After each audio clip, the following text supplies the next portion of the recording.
catastróficas na Geórgia, na Carolina do Sul e até na Carolina do Norte. No horário de Brasília, 10h04.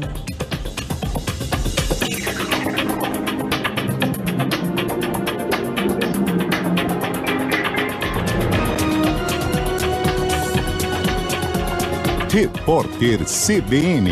As principais notícias do dia, a cada meia hora.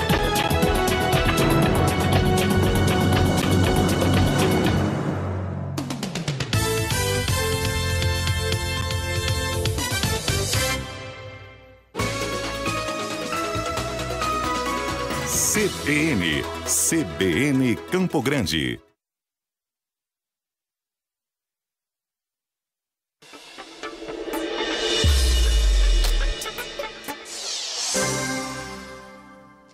Nove horas e 5 minutos e nós estamos abrindo aqui a segunda hora do jornal CBN Campo Grande. Apresentação, Lígia Sábica. Série especial Os Impactos da Reforma Tributária, com Rodrigo Falco. Entenda quais os impactos no bolso dos brasileiros. Apoio Sindifiscal MS.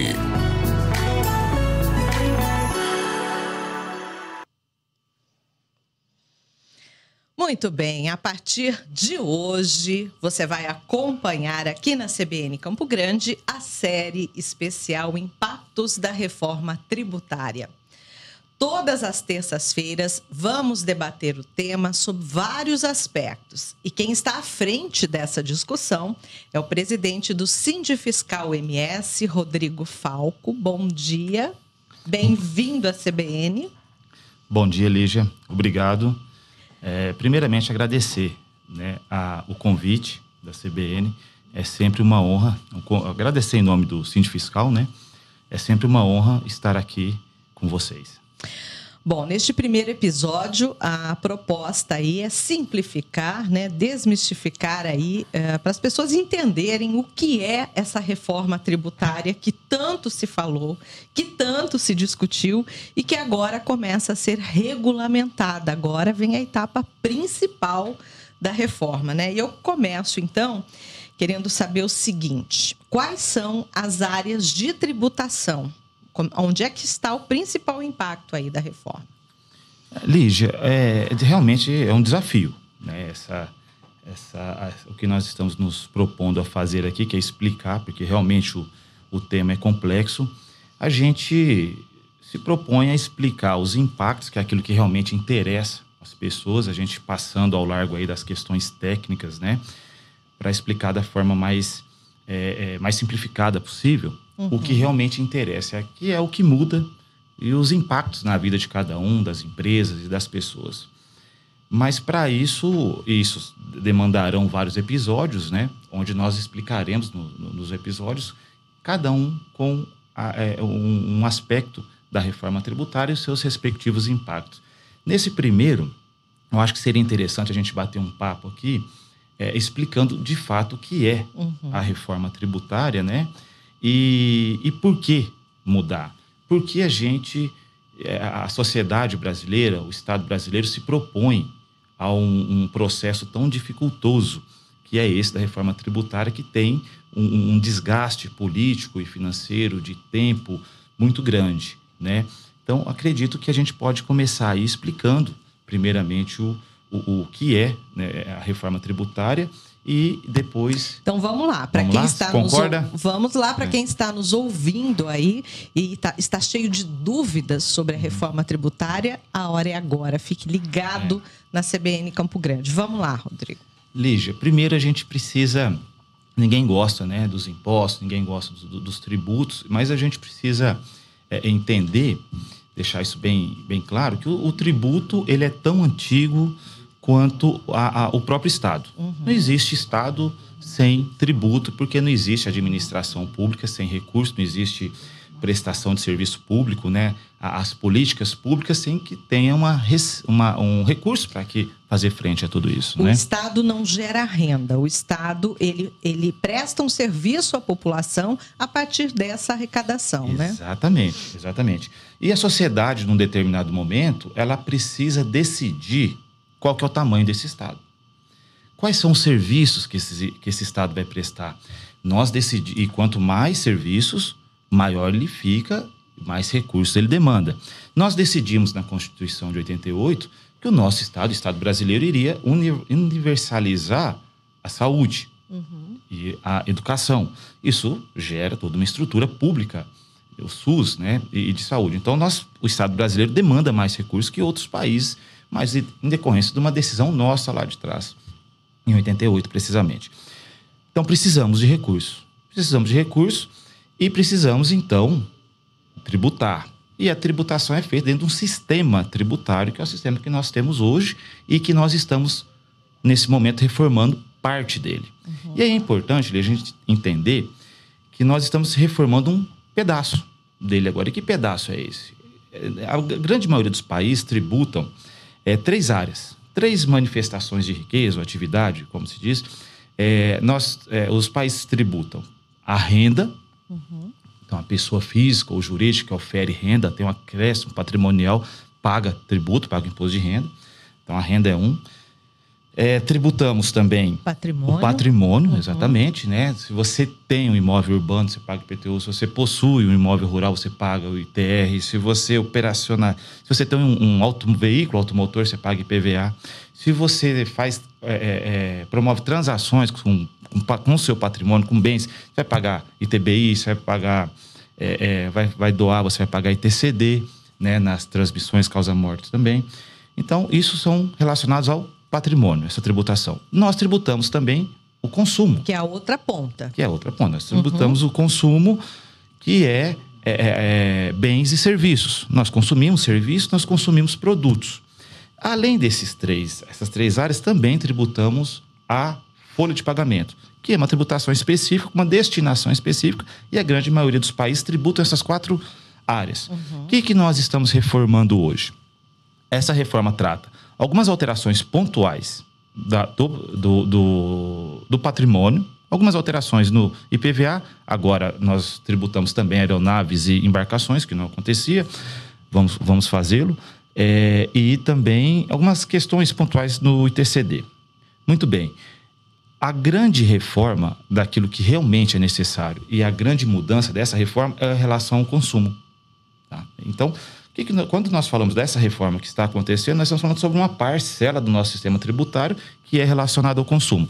É claro que a partir do momento que nós finalizarmos essa reforma, haverá aí o início da discussão da reforma sobre a renda, que é uma reforma que vai trazer uma maior justiça tributária para o país, né? Mas isso é uma discussão para o futuro e quem sabe nós estaremos aqui também para falar sobre essa reforma da renda lá no futuro. Mas hoje é isso. Hoje, basicamente, nós estamos falando sobre a reforma tributária relacionada ao consumo. E o que é essa reforma? Basicamente, ela vai simplificar. Vai simplificar o sistema de tributação sobre o consumo.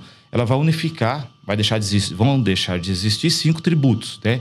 PIS, COFINS, IPI, ICMS e ISS, que são hoje, que hoje incidem, né, sobre os bens e serviços comercializados e prestados aí, para ser substituído pelo IVA. IVA dual, que vai ser o composto pelo IBS, de competência dos estados e municípios, e o CBS e a CBS, competência da União. Então, essa mudança visa o quê? Uma simplificação, uma reforma completa com o objetivo de simplificar e modernizar justamente a tributação relacionada ao consumo.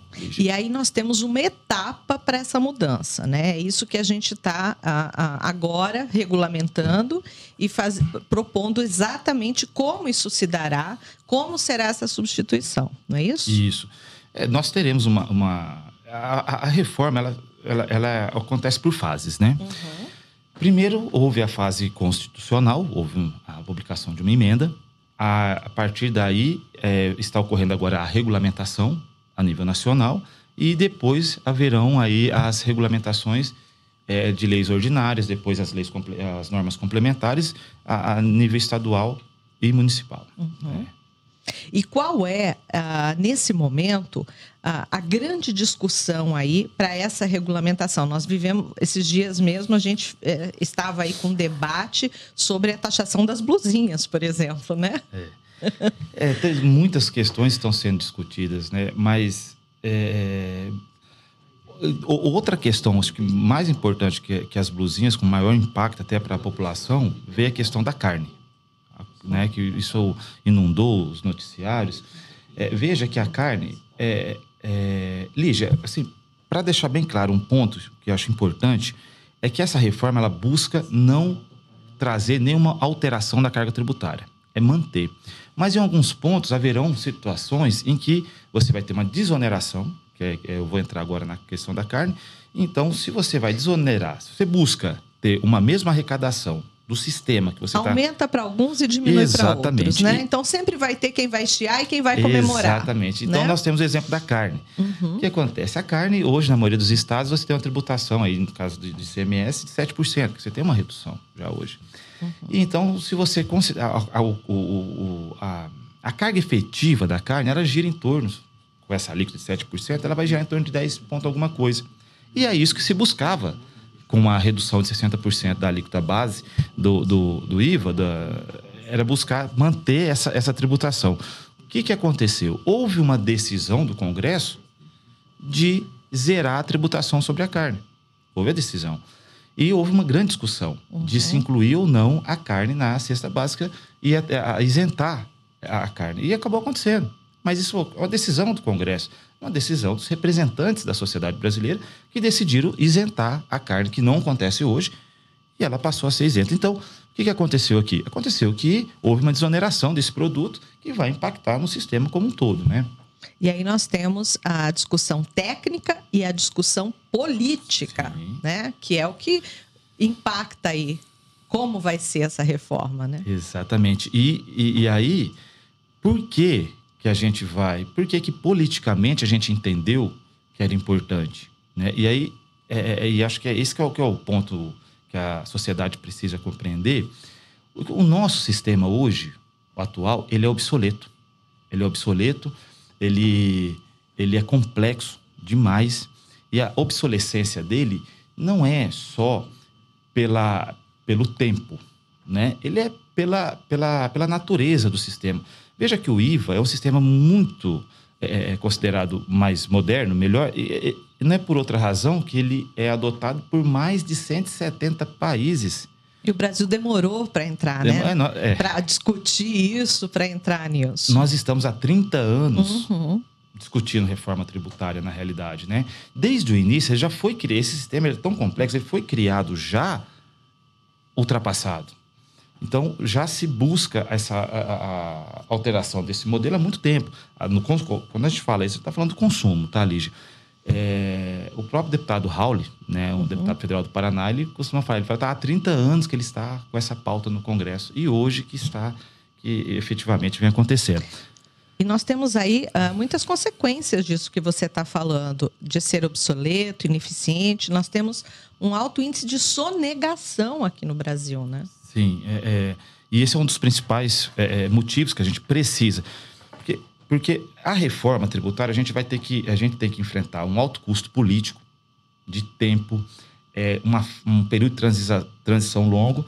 Então, isso tem que valer a pena, né? E por que vale a pena? A gente entende que vale a pena. Primeiro, o principal problema desse modelo atual é a complexidade e a falta de transparência. Isso é o principal. E, em segundo, é a sonegação que você citou. Mas veja, é um modelo que ninguém consegue entender, nem aquelas pessoas que trabalham com esse tema têm a total compreensão do modelo. Mas é porque é impossível. Veja que a gente tem hoje 27 unidades federativas, né, que são competentes para criar o ICMS, por exemplo. São os estados e o Distrito Federal. Então, você tem em cada uma dessas unidades, você tem uma tributação. Em cada uma dessas unidades, você tem uma lei que criou o ICMS. Cada uma dessas unidades, você tem um regulamento com dezenas de anexos, depois com centenas, milhares de resoluções, instruções normativas para regulamentar as obrigações acessórias. É um emaranhado. É um emaranhado, né? é uma densidade normativa muito grande. E isso, estamos falando só do ICMS dos estados. Sem falar do ISS, que aí cai para os municípios, são mais de 5.800 municípios. É uma loucura. E nós estamos falando de 5 tributos, né? Nós falamos agora de 2, que é o ICMS e o ISS. Mas nós temos PIS, COFINS, que tem sua regulamentação própria na União. Então, o empresário que vai operar a nível nacional em todas essas unidades, ele teria que ter o conhecimento de todas essas legislações. É uma densidade normativa que é impossível. Hoje há quem se beneficie desse emaranhado, Sim, né? Sim, é o sonegador. Esse sistema hoje só é bom para os advogados tributaristas, né, que gera uma litiosidade muito elevada, e os sonegadores, que acabam se beneficiando. Mas a simplificação que se objetiva hoje, porque quando a gente vai falar aqui, Lígia, de vários impactos da reforma, muitos deles são apenas presumidos, ou que existe uma perspectiva que aconteça. Muitos deles, tá? Mas a gente pode com certeza falar que vai acontecer, que é a simplificação. Esse é certo. Esse terminou a fase de transição 2033, vamos ter certeza absoluta que nós estaremos diante de um sistema mais simples. O problema vai ser chegar lá, né? Vamos ter que passar por isso. É o custo, né? E por isso que a gente fala, mas por que passar por tudo isso, né? Então, primeiro, simplificar.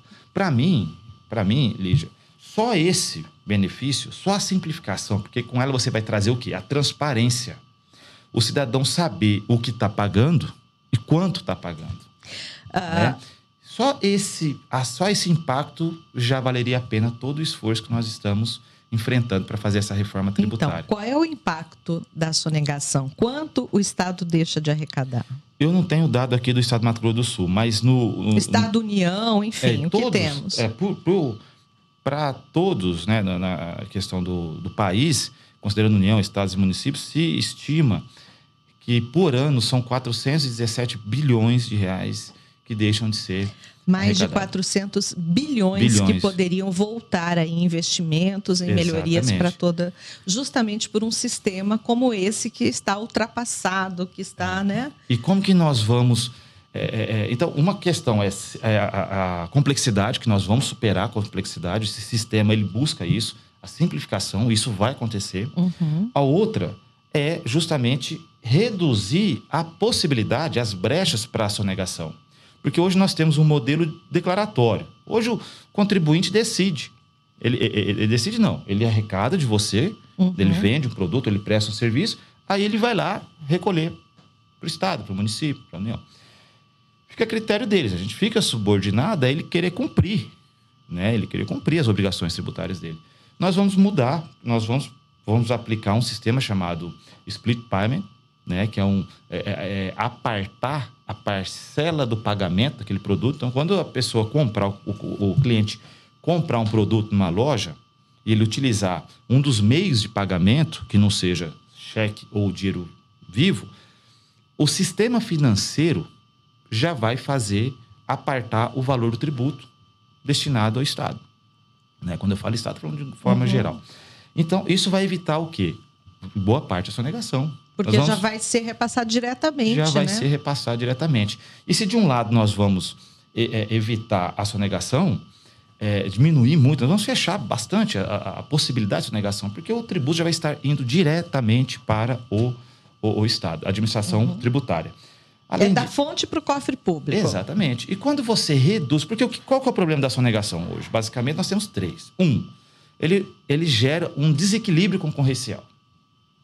Concorrência desleal. Aquele que consegue ter uma estrutura de sonegação eficiente, que o Estado não consegue, que o fisco não consegue alcançar, ele tem uma vantagem na concorrência. Então, muita gente fala, né? Quando vê um empresário, às vezes, que começou hoje, no dia seguinte, está com um baita do empreendimento... Fala, opa, aí tem coisa errada, porque eu estou lutando aqui, estou no mesmo setor desse empresário, lutando, e não chego lá. Por quê? Aí vem a desconfiança, né? Exatamente. Da sonegação, de tudo que ocorre no nosso país. E o nosso modelo abre brechas aí para que isso aconteça, né? O sistema atual. Então nós temos a sonegação gera essa concorrência, a sonegação gera também um problema de de que se de arrecadação, você diminui a arrecadação do Estado, Sim. aí o que ele tem que fazer? Ele tem que reagir. Como que ele reage? Elevando a carga tributária. Ele eleva a carga tributária para quem? Para aqueles que pagam o tributo, né? E, além disso, você ainda gera essas duas questões, né? Que eu acho que são as consequências maiores da sonegação. Eu queria fazer uma pausa nessa explicação da reforma para quem está nos ouvindo entender, Rodrigo. Eu estou conversando aqui com o Rodrigo Falco, que é o presidente do Sindifiscal MS, para a gente entender. Hoje existe é como se fosse um grupo de trabalho montado para fazer essa regulamentação, para definir quais são aí as regrinhas, né, para fazer essa reforma vingar, para ela dar certo, né? E quem são os representantes? Quem está participando desse trabalho lá em Brasília? Bom, a gente sempre tem que deixar claro que a decisão é do Congresso, né? O Congresso é que decide, né?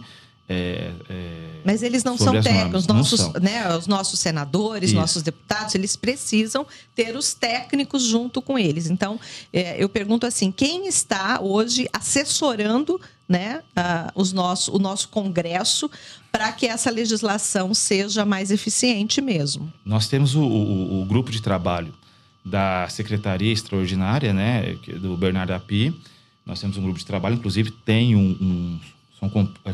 esse grupo é composto por 10 auditores e fiscais do país. Um deles é aqui do Mato Grosso do Sul, que é o Daniel Carvalho, né, colega nosso, inclusive aqui fiscal. Eles são responsáveis pelos textos que são enviados pelo governo. E nós temos também parte dessa regulamentação sendo trabalhada pelo Concefaz, né? Através do ENCAT também.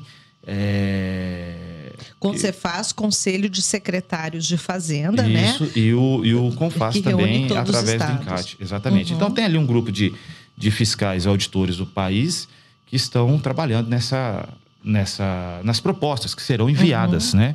Trabalhando tecnicamente nas propostas que serão enviadas no Congresso. No Congresso, há ali toda uma discussão política e também as forças corporativas ali, né, de segmentos da sociedade que vão interferir no processo de aprovação. Os lobbies, exatamente. Bom, então voltando aqui agora para a gente falar sobre essa sequência aí, para a gente entender melhor essa reforma, quando ela estiver em vigor, a gente acredita que vai reduzir muito o número de processos na justiça, né? Exatamente. Porque hoje, justamente por esse emaranhado e por entendimentos diferentes, né, nós temos aí uma enxurrada de processos na justiça.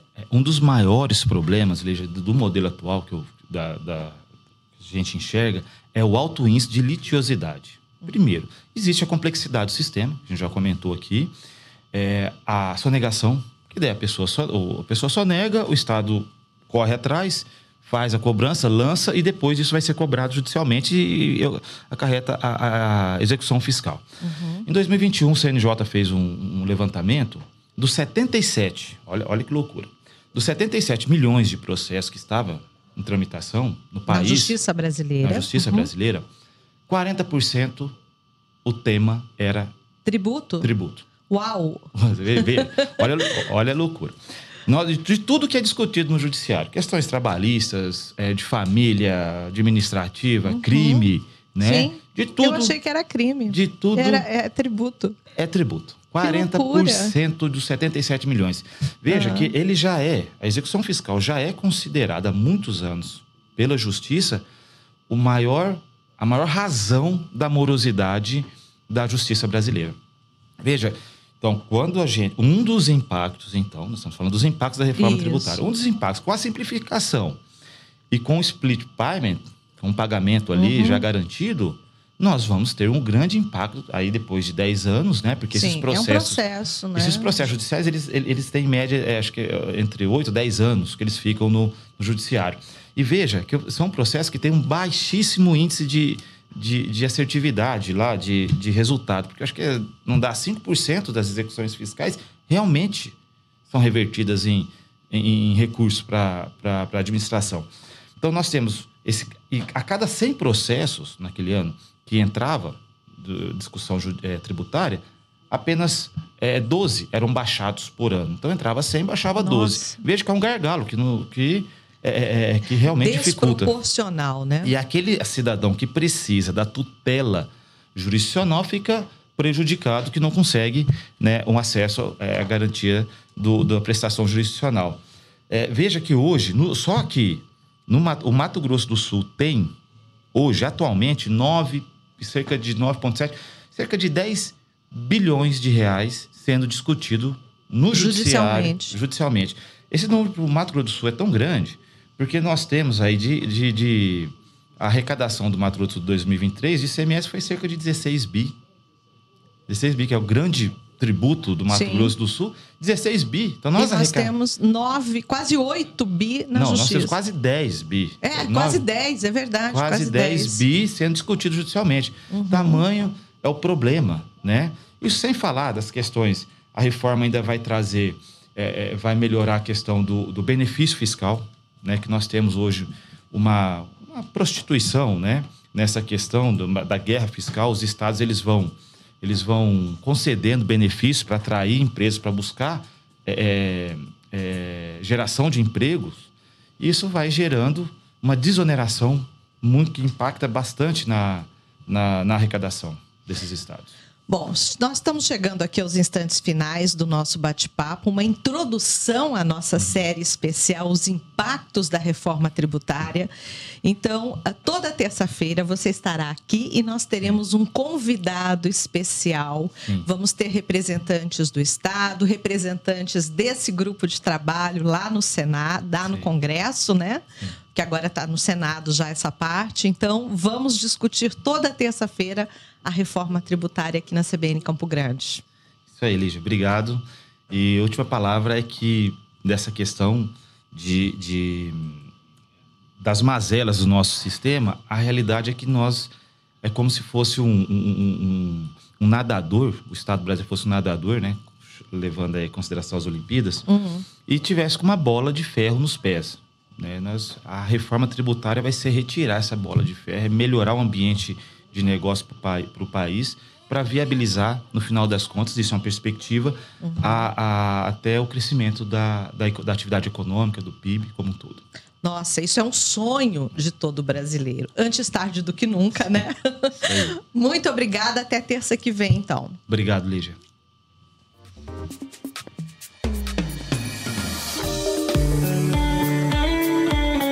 Série especial Os Impactos da Reforma Tributária, com Rodrigo Falco. Entenda quais os impactos no bolso dos brasileiros. Apoio Sindifiscal MS.